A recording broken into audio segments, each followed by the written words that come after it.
service aujourd'hui. Amen. Je veux reconnaître ceux qui viennent de Sherbrooke, qui sont là. Il y a le frère Michel, la sœur Jocelyne qui viennent de Sherbrooke. Et continuez. Alléluia, la négative. Montréal. Alléluia. Je ne sais pas quoi encore, mais bon. Gloire à Dieu.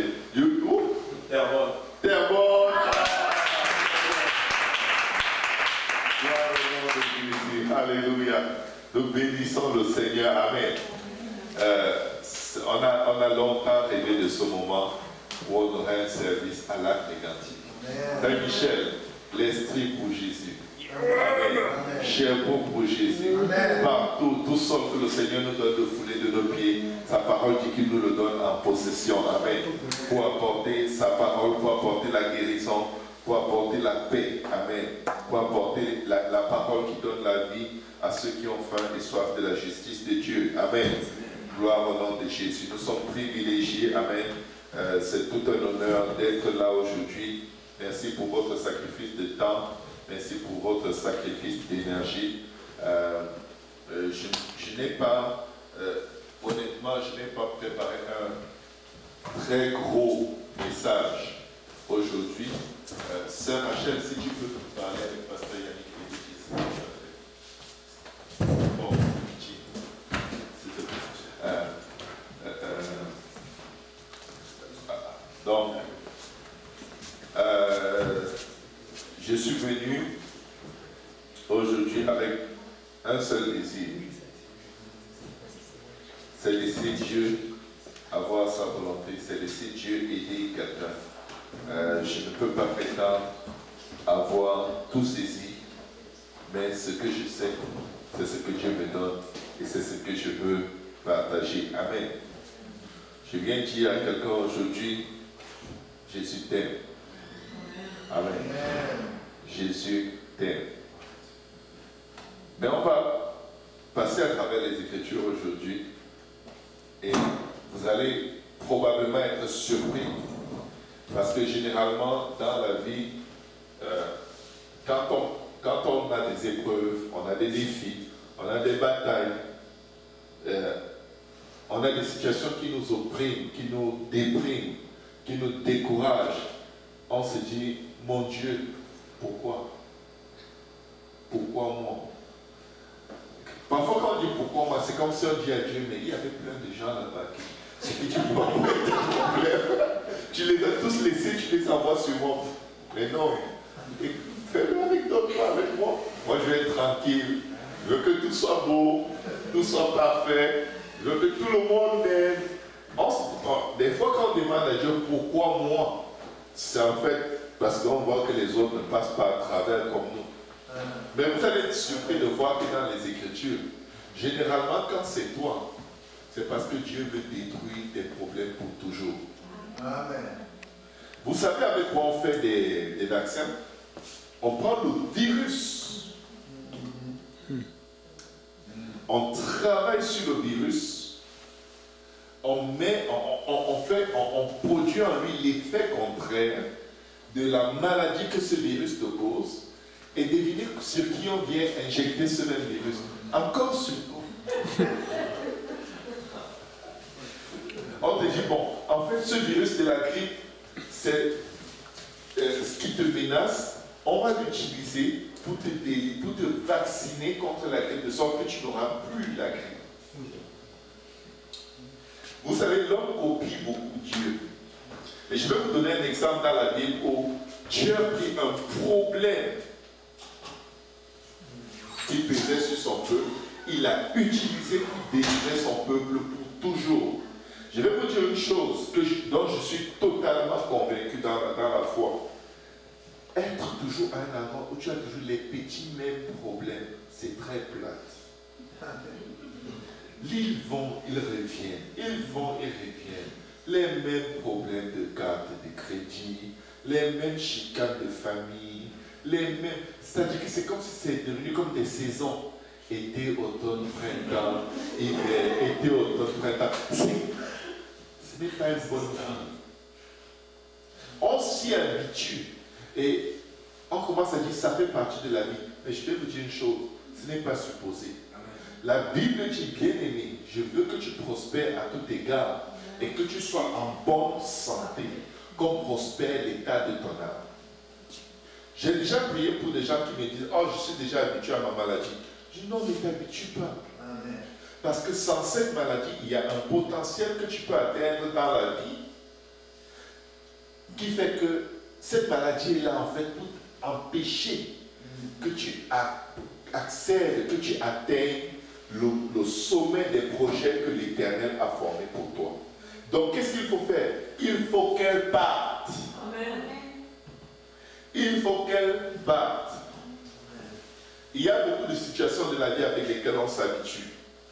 Être toujours à découvert dans son compte. On opère là-dedans pas depuis 10 ans. Je suis à découvert. Même quand je ne suis pas à découvert, c'est pour 24 heures. Parce que ma paix vient d'entrer. Dès le lendemain, allez où tu as découvert un nouveau. Je vais vous dire une chose. Ce n'est pas une vie.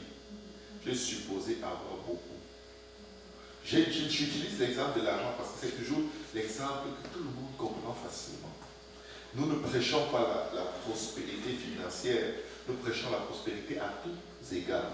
Amen. Comme ton âme prospère. Amen. Donc, pourquoi est-ce que les mêmes problèmes reviennent? Est-ce que vous êtes déjà retrouvé à un endroit où, ok, chaque fois que vous avez un certain problème et que vous êtes mal pris, supposons que vous prenez votre hypothèque, vous allez, faites-lui signe de passer par la porte. Il y a quelqu'un qui doit entrer, mais je crois qu'il ne sait pas passer. Chaque fois que vous avez un problème d'hypothèque, vous avez tendance à, quand vous êtes mal pris, vous utilisez peut-être votre découvert pour payer l'hypothèque et après vous remplacez le découvert et la prochaine hypothèque arrive, vous réussissez à bien payer, mais dans 2 ou 3 hypothèques, vous allez encore vous retrouver dans le même cycle. Mais je viens défier quelqu'un aujourd'hui. Si les mêmes problèmes qui reviennent toujours arrivent et tu refuses d'utiliser les mêmes moyens que tu as toujours utilisés pour t'en sortir, Dieu va te donner une délivrance définitive. Amen. Quand tu as un problème financier, tu vas te tourner à gauche et à droite pour demander de l'aide, n'est-ce pas? Ok. Quand tu as un problème, une chicane familiale, tu peux te retourner à gauche et à droite pour chercher de la médiation. Mais quand tu as un problème de santé, qui va te prêter la santé? Qui va venir te donner des conseils pour que ton corps guérisse? Ça ne marche pas. Généralement, quand tu arrives à cet endroit où tu es coincé, où l'homme ne peut rien faire, devine ce que tu fais. Mon Dieu, aide-moi. Parce que les médicaments ne te sortent pas de là. Les hommes ne te sortent pas de là. Personne ne te sort de là. Et là, tu reconnais, il n'y a que la main de Dieu pour m'aider dans cette situation.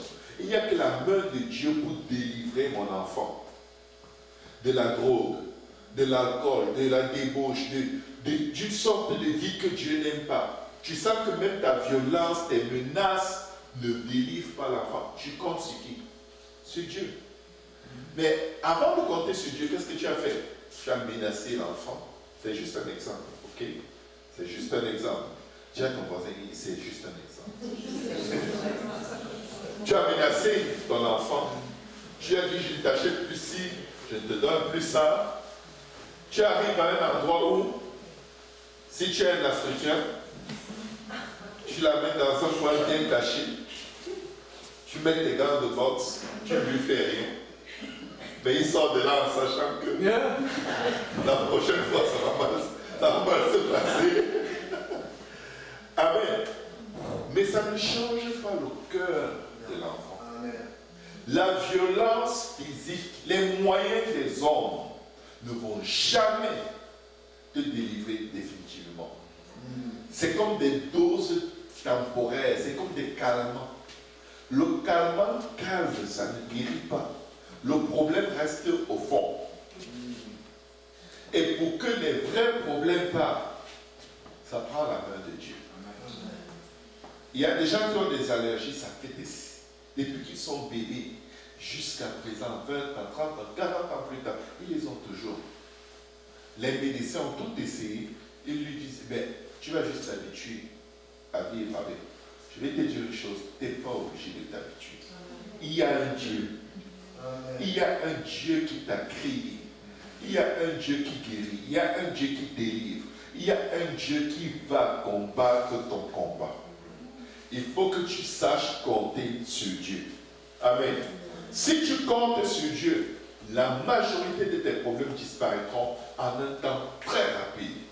Mais si tu comptes sur tes propres forces ou sur ce que l'être humain peut faire pour toi, tu es parti pour avoir des problèmes à très long terme. C'est pourquoi la parole de Dieu déclare: maudit soit l'homme qui se confie en l'homme, qui met en l'être humain son espérance.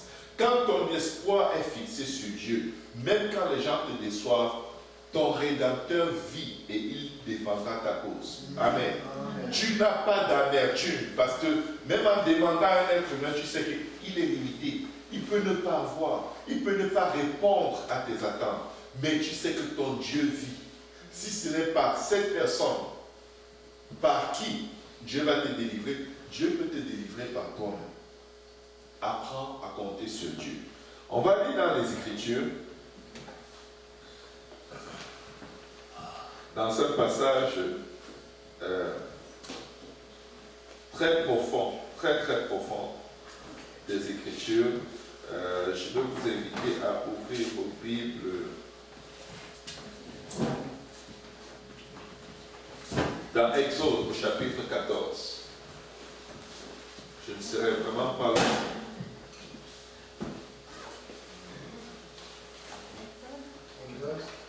Exode 14 à partir du verset 4. Juste pour vous situer dans le contexte, les enfants d'Israël, par la puissance de Dieu, sont sortis de l'Égypte. Alors qu'ils sont proches de la mer Rouge et qu'ils doivent la traverser, Dieu, qui avait délivré les enfants d'Israël des mains des Égyptiens après plus de 430 années d'esclavage, il les délivre sans utiliser aucune arme, mais seulement sa parole. Mais qu'est-ce qu'il fait? Pharaon est chez lui tranquille, les Juifs sont partis, ouf, assez de catastrophes que ces gens nous apportaient, assez de malheurs. Dieu dit, je n'ai pas encore fini avec toi.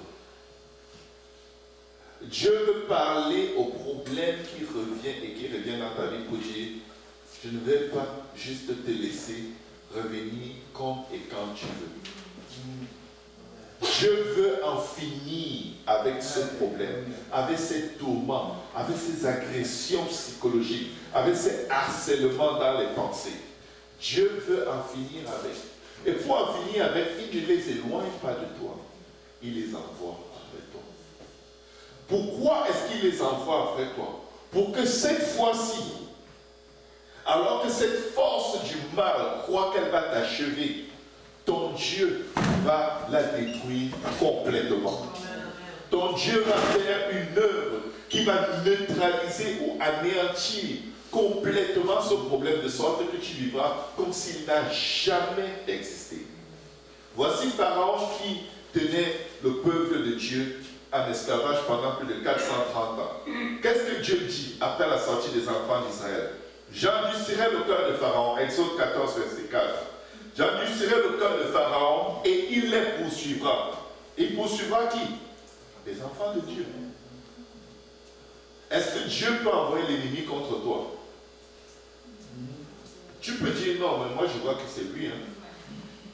Ah, si tu penses que c'est non, quand Dieu veut, il envoie l'ennemi contre toi.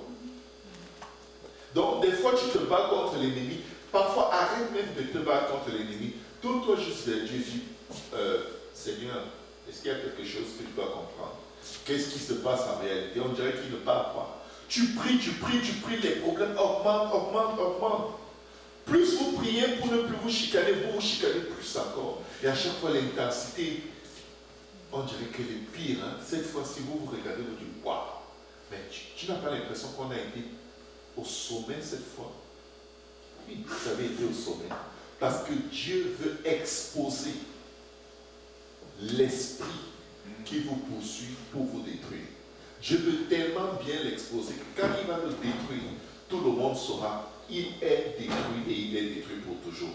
Amen. Dieu décide d'envoyer Pharaon pour poursuivre. Mais qu'est-ce qu'il dit?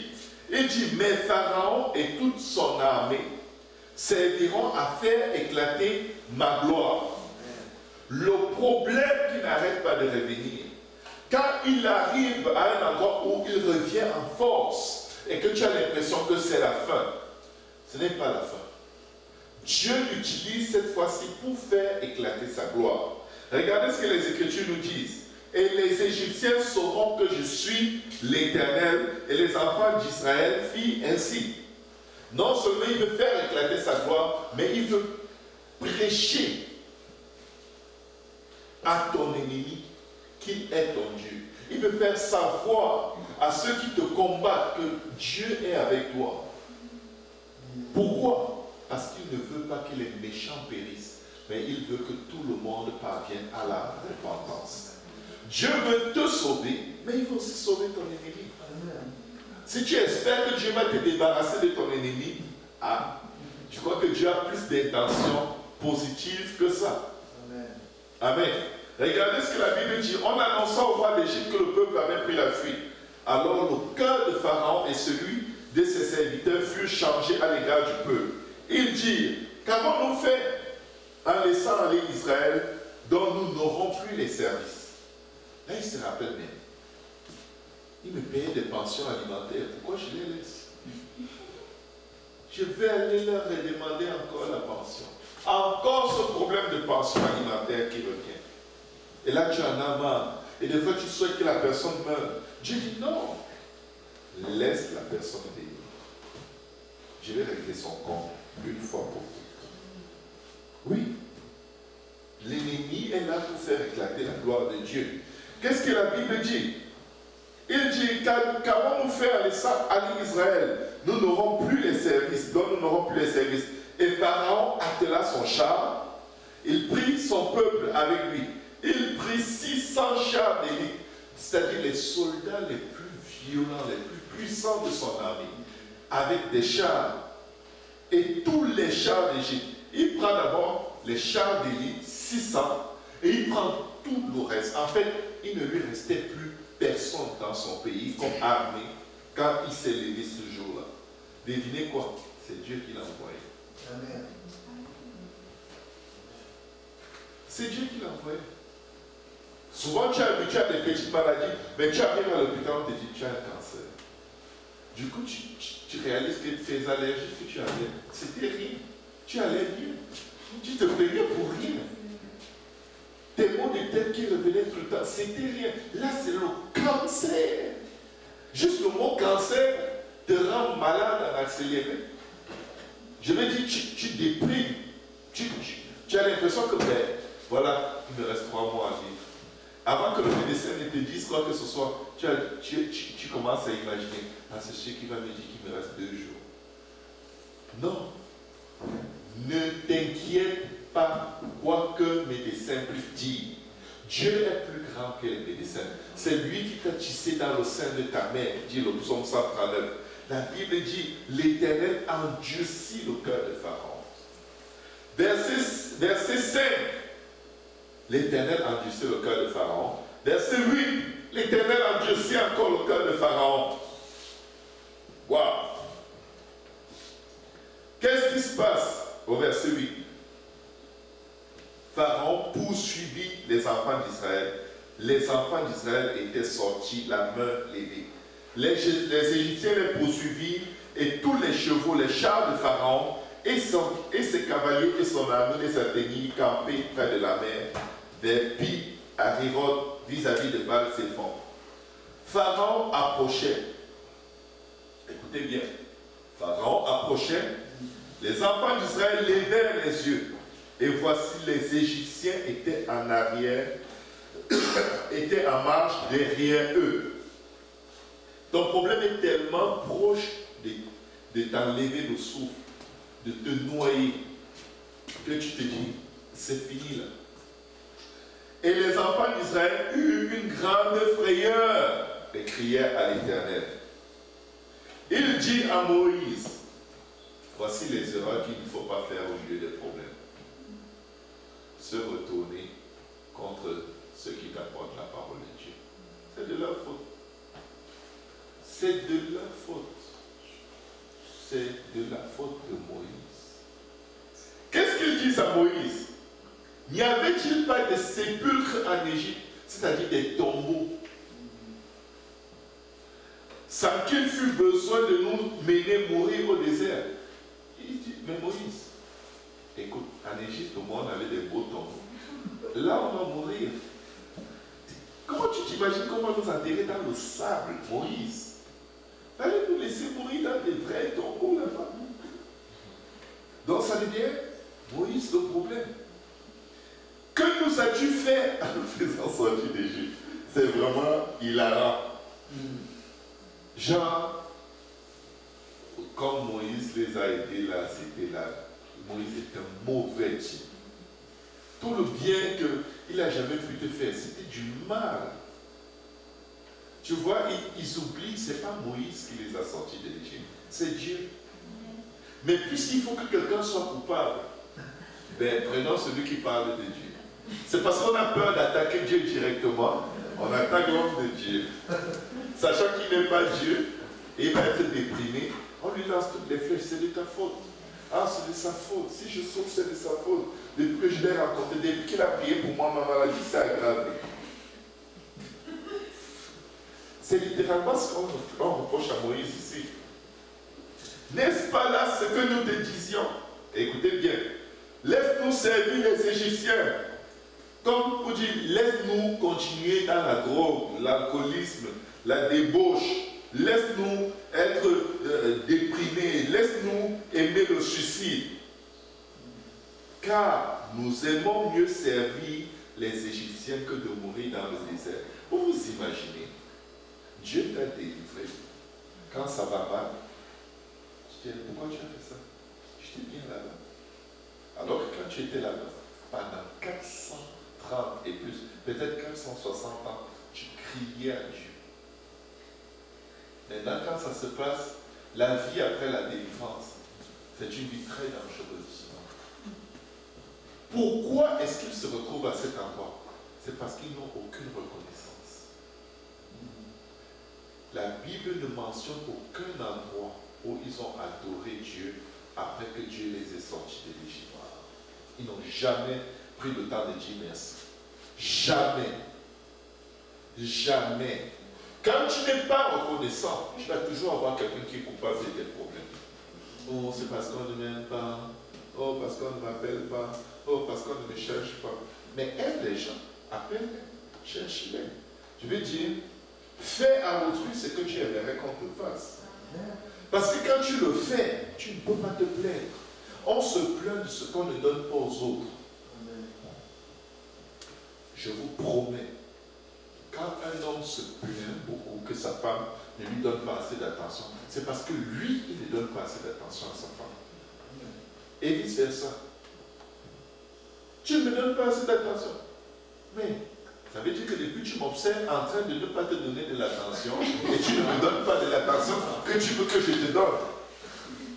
Mais donne-le-moi. Tu en as de l'attention, toi. Tu sais voir que je n'en ai pas. Donc tu en as beaucoup. Est-ce que tu peux un peu partager ton attention avec moi?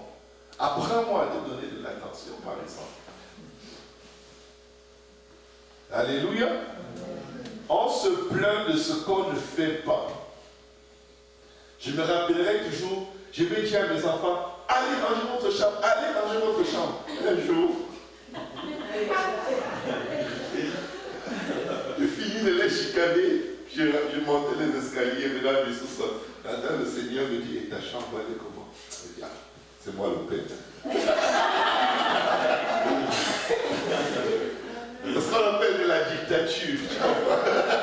Tu demandes aux autres de faire ce que toi tu ne fais pas. Ma chambre n'était pas rangée.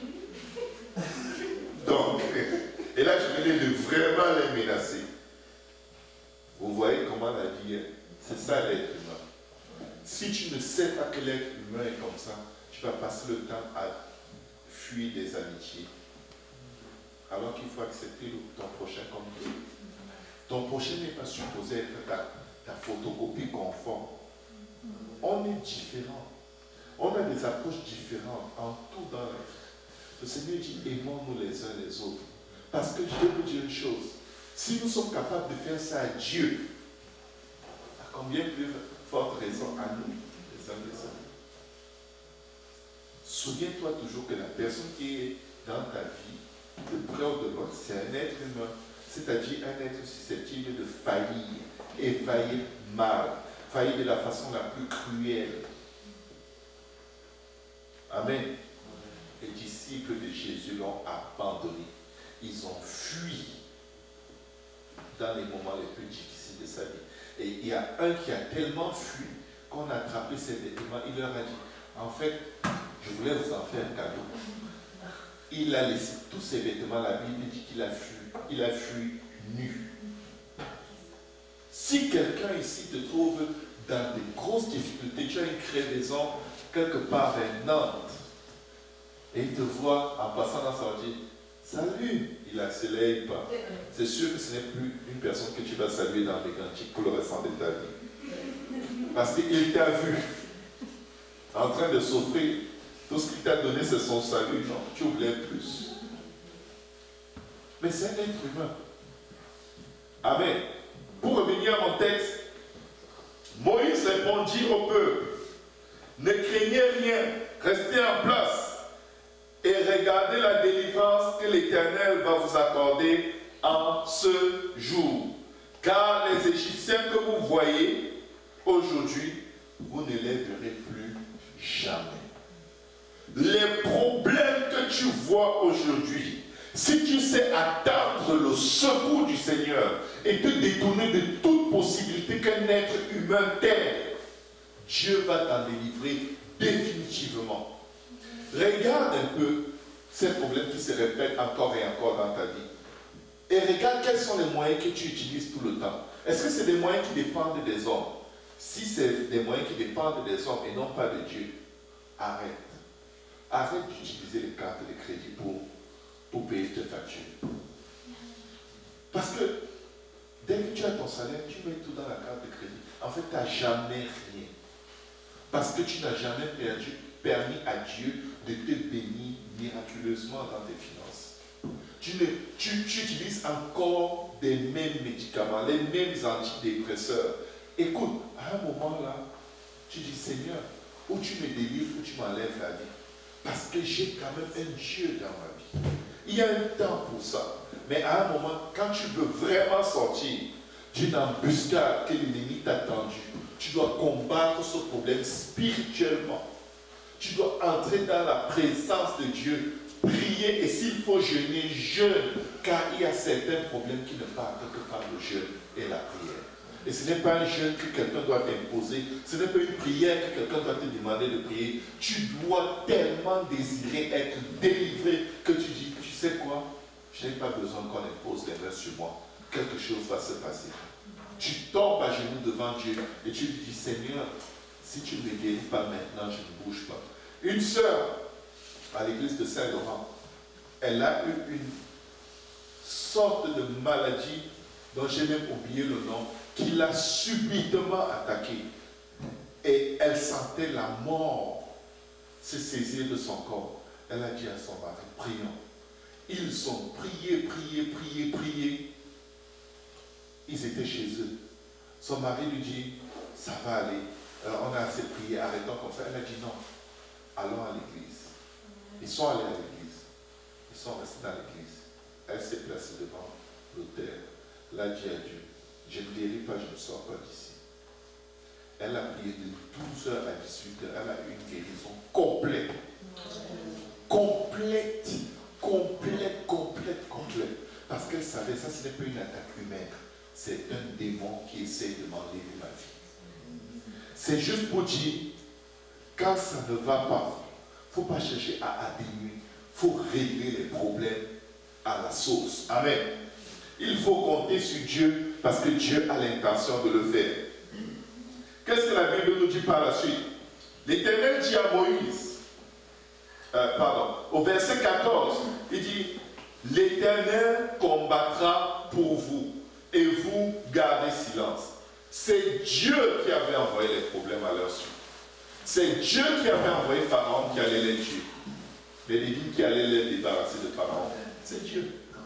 Dieu en fait faisait sortir Pharaon pour le détruire complètement afin qu'il ne soit jamais plus à la poursuite du peuple d'Israël. Dieu voulait faire payer à Pharaon 430 années pendant lesquelles il a donné leurs enfants aux crocodiles du Nil. Quand tu as couché en Égypte, on prenait ton bébé, si c'est un garçon, on le donne au crocodile. Vous savez que c'est à l'époque de Pharaon que l'avortement a eu son plus haut taux de promotion sur la face de la terre. Parce qu'on disait, quand vous vous multipliez comme des rats, si c'est un garçon, on donne au crocodile. Si c'est une fille, on la laisse vivre. Et vu que quand les femmes étaient enceintes, elles ne savaient pas si c'est un gars ou si c'est une fille. Et juste l'idée, le bébé qui est dans ton ventre, les chances qu'il finisse chez les crocodiles, elles sont bien élevées. Les femmes préfèrent avorter. Vous voyez, et l'avortement arrangeait Pharaon. Donc il te force à tuer, sinon lui-même il va tuer. Et juste imaginer porter un bébé 9 mois et le voir haché par un crocodile. Tu étais comme face au mur. Mais il y a eu une femme qui a dit, moi je ne vais pas le faire. Non seulement je ne vais pas avorter, mais je ne vais pas donner mon enfant pour qu'on le vive au crocodile. Je vais courir le risque. Et c'est de là que Moïse est né. C'est juste pour dire, qu'est-ce que le Seigneur dit? L'Éternel dit à Moïse, pourquoi ces cris? Parle aux enfants d'Israël et qu'ils marchent. Marcher vers où? C'est la mer. Ils sont sur le bord de la mer. Dieu dit avancer. Ils ont dit à Moïse, Moïse, es-tu pas un peu schizophrène? Ça, c'est... Qu'est-ce qui se passe? Moïse, c'est l'eau. Là, c'est les pharaons. Là, c'est l'épée. Mais ça, là, c'est la mort lente. Tu aurais dû nous laisser en Égypte. Parce que ici, là, mourir dans le sable ne nous intéresse pas. Écoutez, c'est des moments où on devient un peu comme aliéné. Mais je vais vous dire, folie pour l'homme, sagesse pour Dieu.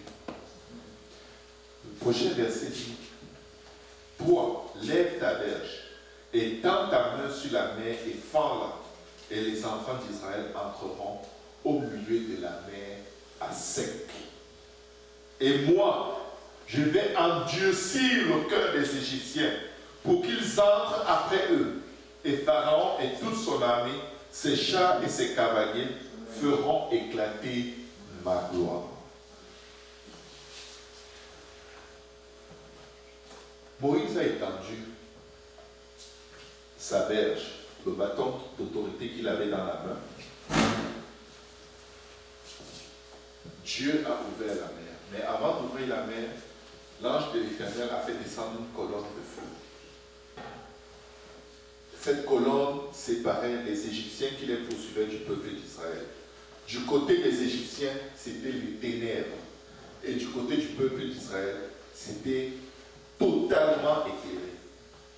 Pourquoi? Quand Dieu lève un problème, écoutez bien, je ne me trompe pas. Quand Dieu envoie, quand Dieu permet qu'un problème se mette à ta suite, il veille à ce que ce problème ne te touche pas. C'était impossible en réalité que les Égyptiens les touchent. C'était totalement impossible. Si tu as l'oppression, la dépression, toutes les attaques sataniques et démoniaques, les maladies qui ne font aucun sens, qui se lèvent contre toi, elles ne sont pas à ta mort. Dieu va te délivrer. Dieu les fait lever pour faire éclater sa gloire. Les disciples un jour ont rencontré un homme qui était aveugle dès la naissance. Ils demandent au Seigneur, pourquoi cet homme est-il aveugle? Ses parents ont-ils péché? Jésus dit non. Il est aveugle pour faire éclater la gloire de Dieu. Je ne sais pas où tu te trouves, mais je viens te dire, Jésus n'est pas allé à la croix pour t'abandonner. Quand Jésus est mort, la Bible dit qu'il s'est chargé de nos péchés. Il s'est chargé de nos iniquités. Il a porté sur lui toutes nos souffrances. Nous sommes dans beaucoup de souffrances qui sont gratuites. C'est de l'esprit guéri. C'est comme si tu payes une facture d'eau. Jésus a déjà payé. Si tu as cru en Jésus, tu t'es fait baptiser en son nom, tu t'es repenti. Parce que sans la repentance, il n'y a pas de pardon de péché. Tu t'es fait baptiser au nom de Jésus pour le pardon de tes péchés. Quand tes péchés sont effacés, la Bible dit qu'il n'y a donc plus de condamnation pour ceux qui sont en Jésus-Christ. Il n'est pas question que ta vie continue d'être à la gloire de l'ennemi comme elle a toujours été. Il faut qu'à un moment tu te rebelles. Il faut qu'à un moment tu te lèves. Il faut qu'à un moment tu dises non. Dieu m'a sauvé.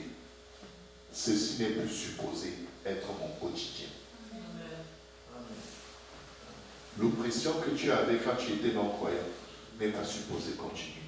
Il y a un endroit où Dieu veut le noyer. Il y a un endroit où Dieu veut l'exterminer. Il y a un endroit où Dieu veut en finir avec cette situation. Et cet endroit est totalement orchestré par Dieu et totalement sous le contrôle de Dieu. Qu'est-ce que je vais dire en conclusion? Jésus a déjà payé le prix. Permets-lui de transférer ce prix totalement sur la situation par laquelle tu passes. Il a été enseveli. Quand il est mort selon la chair, la Bible dit qu'il était vivant selon l'esprit, dans lequel il est allé prêcher aux esprits en prison. Jésus, en réalité, n'a jamais connu une mort complète. Sa chair a arrêté de vivre, mais son esprit était vivant. Il est allé en enfer et au séjour des morts. Il a pris la clé de l'enfer et du séjour des morts. C'est pour te dire, personne ne peut te tuer. Personne ne peut te tuer. Personne ne peut enlever ta vie. Si Jésus n'ouvre pas la porte du séjour des morts, tu ne vas pas entrer. Je te défie que même si c'est un véhicule qui te monte dessus et que Jésus dit qu'il vivra, tu vas vivre. Amen. Nos corps sont entre les mains de Dieu. N'allez pas vérifier cette phrase sur la rue là-bas tout à l'heure, ok? Tu ne tenteras point l'Éternel, ton Dieu. Je n'ai pas envie de faire les cérémonies d'enterrement. Parce que quelqu'un a tenté Dieu. Amen.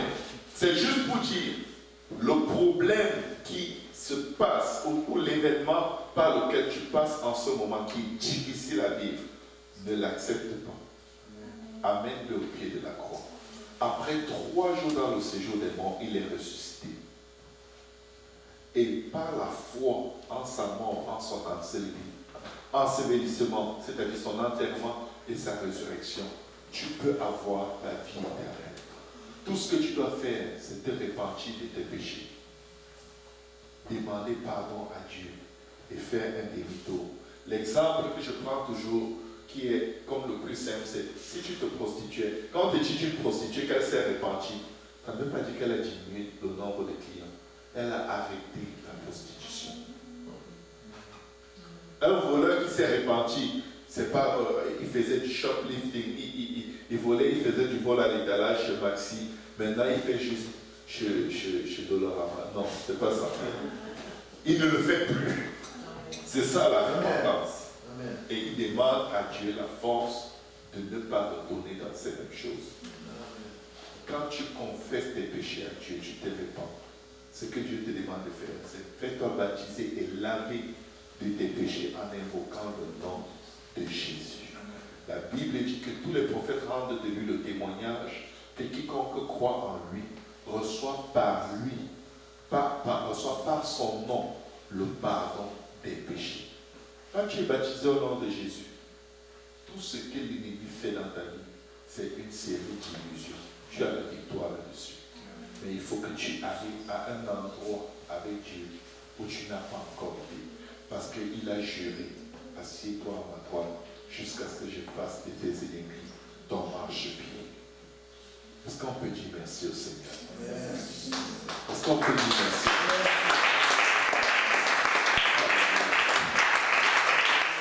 Dieu peut te délivrer, Dieu peut te restaurer, Dieu peut te bénir si tu arrêtes d'utiliser les moyens que tu as toujours utilisés. Jésus-Christ est ressuscité et en lui nous avons la vie. Et si tu élèves les mains vers Dieu, tu pries, tu dis Seigneur, remplis-moi de ton esprit. Sa parole dit que vous recevrez le don du Saint-Esprit. Avec l'évidence, tu parlais en d'autres langues, comme les apôtres, le jour de la Pentecôte. Dieu peut pardonner tous tes péchés aujourd'hui. Qui que tu sois. Si on peut tous se lever en ce moment en conclusion.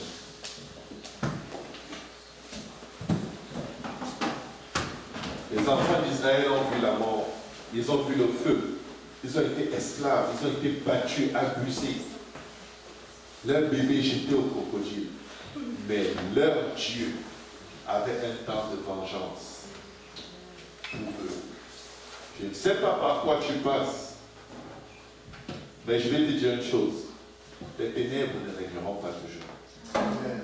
La Bible dit que les ténèbres ne régneront pas toujours. Et la parole de Dieu est scellée dans les cieux. Dieu va te délivrer. Dieu va te guérir.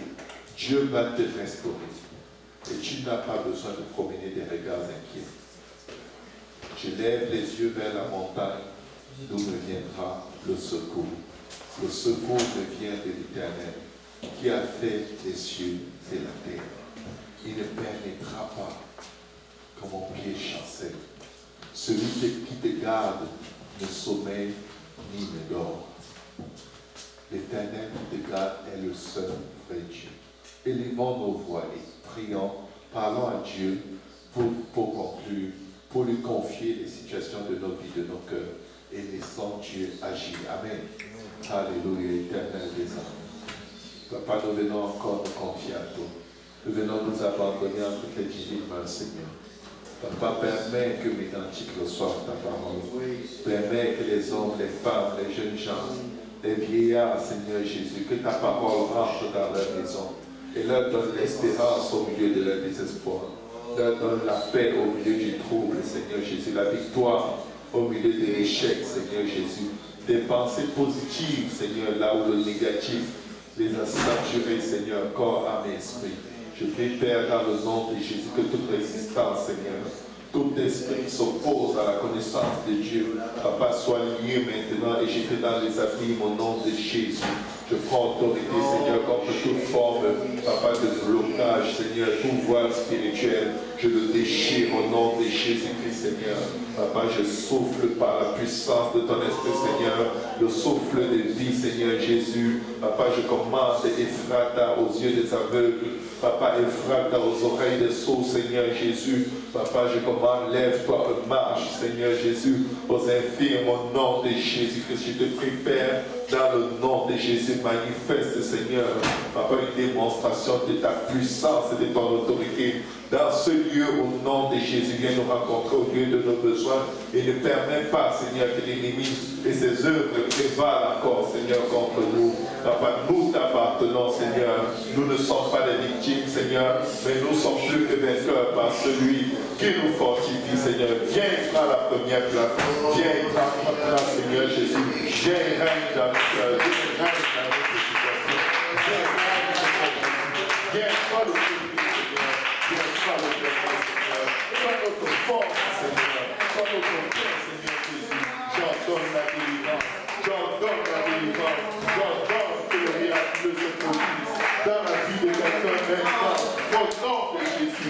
Que ta main puissante touche quelqu'un, Seigneur. Que ta main puissante, Seigneur, renverse le trône de l'ennemi dans la vie de quelqu'un. Au nom de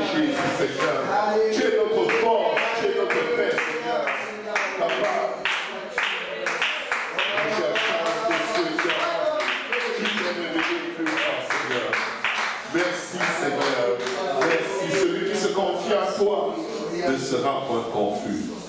Aujourd'hui, tu peux être baptisé et lavé de tes péchés afin que ton nom soit écrit dans le livre de vie. C'est un don. C'est la grâce de Dieu. Grâce de Dieu, source de salut. Jésus peut écrire ton nom. Alléluia. Gloire au nom de Jésus. Est-ce qu'on peut dire merci Seigneur Jésus? Alléluia.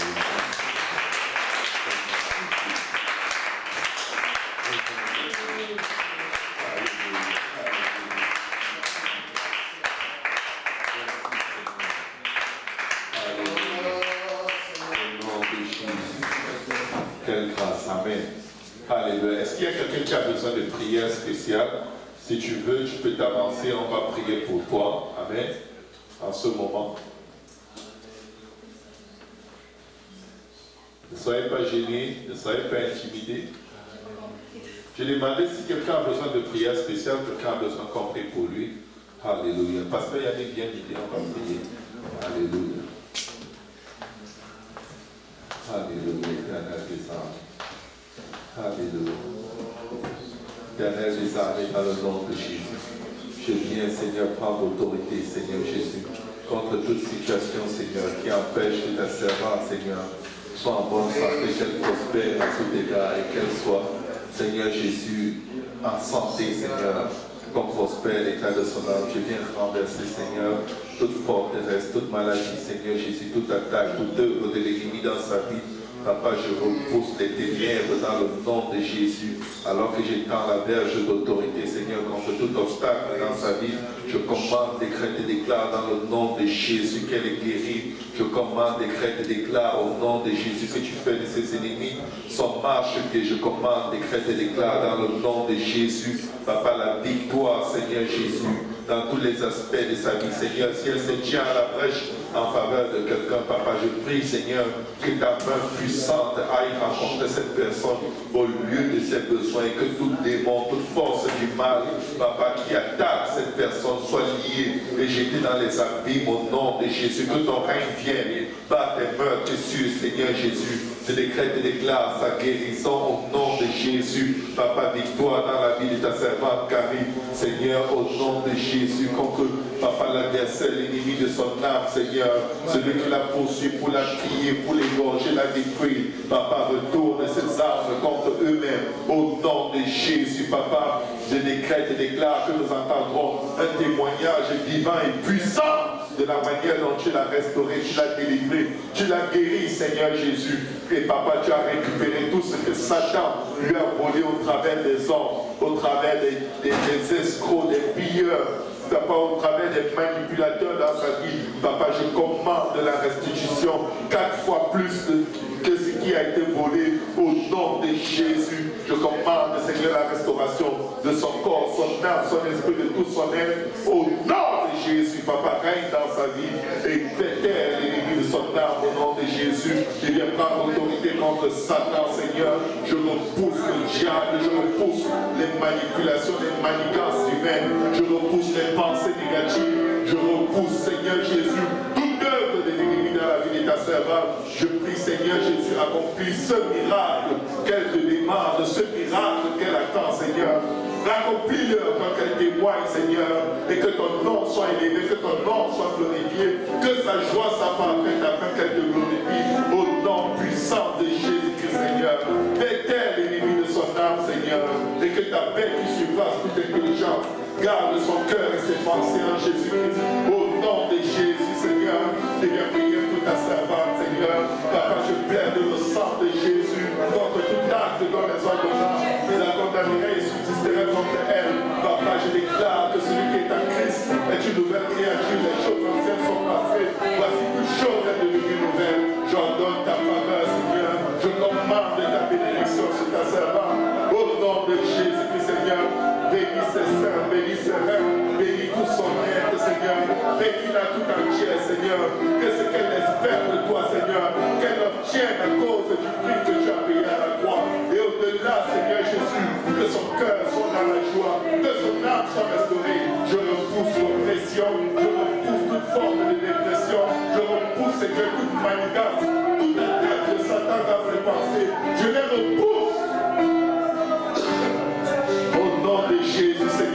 vie, que tu lui donnes, Seigneur, un casque, Seigneur, nouveau, Seigneur, le casque du salut, Seigneur. Papa, donne-lui l'épée de ta parole, Papa, pour déclarer les choses s'accomplissent, pour donner les choses se produisent, Seigneur. Papa, je refuse, Seigneur, je refuse tout échec, je refuse, Seigneur, toute condamnation, je refuse, Seigneur Jésus, toute œuvre, Seigneur, qui donne gloire à l'iniquité, à toute ta servante. Mais j'entends, Éternel, que ton nom sera glorifié dans sa vie jusqu'à son dernier jour, Seigneur. Alors que nous attendons ton retour, bénis son mari, Seigneur Jésus. Touche le corps de son mari, Seigneur. Produis-toi d'une façon tellement miraculeuse, Papa, qu'il doit te voir face à face et que ses genoux fléchiront devant toi pour te bénir, pour te glorifier et pour témoigner dans cette ville combien tu es grand, combien tu es puissant. Au nom de Jésus, au nom de Jésus, au nom de Jésus, au nom de Jésus, est-ce qu'on peut acclamer le Seigneur? Alléluia, Jésus. Alléluia, Jésus, tu es capable. Tu es Dieu, Seigneur. Tu es notre force, Seigneur. Alléluia. Tu es tout pour moi. Alléluia.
individuellement tout à l'heure.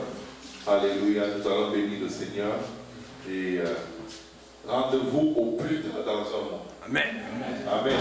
Au plus tard. Amen. Je vais juste confirmer la date de la prochaine réunion déjà programmée. Ce qui peut arriver, c'est qu'il y ait d'autres réunions avant celle-là. Mais je vais rapidement vous confirmer ça si vous m'accordez une minute. À la prochaine réunion, si vous pouvez inviter quelqu'un, c'est une très bonne chose. Alléluia. La prochaine réunion est le 17 novembre. Et après ça, on a le 22 décembre. Le 22 décembre, on va avoir une plus longue journée. On aura des activités aussi, des amusements avec les enfants. Ils vont utiliser la patinoire à côté. Ce sera une bonne journée d'activité.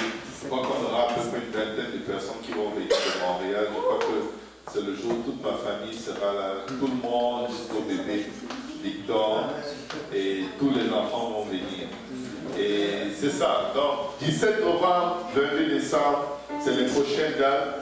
Que le Seigneur vous bénisse et envoyez-moi un texto si vous voulez qu'on se parle avant que je quitte la ville quelque part ce soir. Mais merci encore d'avoir été là. J'ai beaucoup aimé la présence de Dieu. J'ai beaucoup été béni par votre présence à chacun de vous. Que Dieu vous bénisse. Amen. Amen. Alléluia.